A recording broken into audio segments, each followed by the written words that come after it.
حضرت عثمان غنی رضی اللہ تعالیٰ عنہ حضرت عبداللہ ابن مسعود کے گھر آئے. یہ اس وقت آئے جب حضرت عبداللہ ابن مسعود سخت بیمار تھے اور موت و حیات کی کشمکش میں تھے. تو انہوں نے ان کا حال پوچھا. جب واپس پلٹنے لگے تو اشرفیوں کی 2 تھیلیاں حضرت عثمان غنی نے حضرت عبداللہ ابن مسعود کو دی. تو حضرت عثمان کو تھیلیاں دیتے ہوئے دیکھ کر کے حضرت عبداللہ ابن مسعود صحابی رضی اللہ تعالیٰ عنہ نے کہا یہ کیا ہے؟ کہا یہ جو ہے ضروریات پوری کر لینا. تو آپ نے کہا کہ میں تو جا رہا ہوں, میری تو ضروریات ختم ہو رہی. تو کہا حضرت آپ کی بیٹیاں تو ہیں, بیٹا تو ہے نہیں, تو یہ آپ کے بعد آپ کی بیٹیوں کے کام آ جائیں.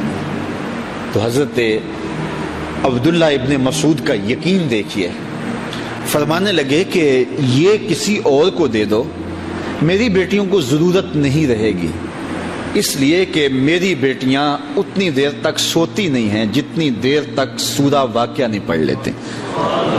اور میرے رسول نے وعدہ کیا ہے, اور یہ بات میں نے اپنے کانوں سے سنی ہے, کہ سورہ واقعہ جو ہے وہ فقر کو دور کرے, اور میری بیٹیاں سورہ واقعہ کی عامل ہیں. تو کہا کہ یہ پریشانی مجھے تو نہیں ہونی چاہیے کہ میرے بعد میری بیٹیوں کو رزق کہاں سے ملے گا جب ان کے پاس سورہ واقعہ موجود ہے. کہا یہ اٹھا لو اور جا کے اس کو دو جس کے پاس سورہ واقعہ نہیں ہے. تو روز سورہ واقعہ پڑھو, روز سورہ واقعہ پڑھو, تو دیکھنا رزق کے دروازے کیسے کھلتے ہیں. میں جب بھی گیا ہوں, اور اب بھی, کیونکہ میرے تو اتنے اخراجات نہیں, سادہ سی زندگی ہے, لیکن جامعہ کے حوالے سے ایک مسئلہ ہے, تو جب کبھی ایسا ہوتا ہے تو میں بچوں کو بٹھا کہتا ہوں سورہ واقعہ پڑھو, اور خود سورہ واقعہ پھر معمول بنا لیتا ہوں. تو پھر اللہ ایسی جانب سے رزق دے دیتا ہے کہ پتہ بھی نہیں ہوتا. تو سورہ واقعہ معمول رکھو. آخری بات, اور وہ حضرت سہل بن سعد الساعدی رضی اللہ تعالی عنہ کی مرویات سے ہے. شکا رجل الی رسول اللہ دیک المعیشۃ والفقر. ایک شخص حضور کی خدمت میں حاضر ہوا, کہا حضور تنگ دست بڑا ہوں, کثیر العیال ہوں, بچے زیادہ ہیں, ذرائع آمدنی تھوڑے ہیں, میرے لیے کوئی نسخہ ارشاد فرمائیے. تو آقا کریم نے اس کو کیا نسخہ دیا؟ یہ سب سے آسان نسخہ, اذا دخلت الدار فسلم علیہ. جب گھر جائے تو گھر والوں کو السلام علیکم کہا کرو. جو ہی گھر میں داخل ہو السلام علیکم, اور اس کے بعد ایک مرتبہ سورہ اخلاص پڑھ دیا کرو, قل هو اللہ احد. یہ عمل شروع کر دو. تو کہا یہ بالکل آسان وظیفہ ہے, گھر جاؤ السلام علیکم, اور اس کے بعد ایک مرتبہ سورہ اخلاص. اس عمل کو نہ چھوڑنا, بلکہ فرمایا کبھی ایسا ہو تو گھر جائے تو گھر میں کوئی بھی موجود نہ ہو, تو کہا عمل کو پھر بھی نہیں چھوڑنا. فسلم علیہ, کہا تو مجھے سلام کہہ دینا.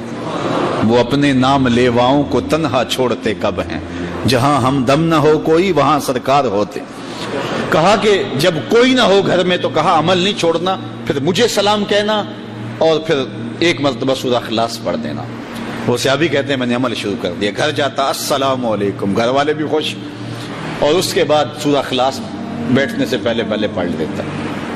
اور اگر گھر میں کوئی نہ ہوتا پھر تو مجھے چاہ چڑھ جاتے, پھر میں یا نبی سلام علیکہ پڑھتا, پھر حضور کی بارگاہ میں سلام پیش کرتا. اور ملکاری نے اس پہ گفتگو کی ہے مرقات شرح مشکات کے اندر کہ آخر حضور کو سلام کیوں کہنا ہے. انہوں نے جو لفظ کہے ہیں لفظ سنیے, وہ کہتے ہیں لِأَنَّا رُوحَهُ عَلَيْهِ السَّلَامُ مَوْجُودٌ فِي بُيُوتِ الْمُسْلِمِينَ. اس لیے کہ آقا کی روح مومنوں کے گھروں کے اندر فیض بانٹ رہی ہوتی. تو کہا پھر مجھے سلام کہہ دینا. وہ کہتے ہیں میں چاہتا اور حضور کو سلام کہہ دیتا, اور اس کے بعد سورہ فاتحہ سورہ اخلاص پڑھ دیتا. پھر ہوا کیا؟ اللہ اکبر. ہمارے استاد کہتے تھے اگر کسی کے اندر حسد ہوگا تو وہ یہ عمل نہیں کر سکتا, حسد نہیں ہے تو وہ عمل شروع آج ہی کر دے. وہ کہتے ہیں حتی افاد اللہ جیرانہ, اس عمل کی برکت سے میں نے تو امیر ہونا ہی ہونا تھا, میرے ہمسائے بھی امیر ہو گئے.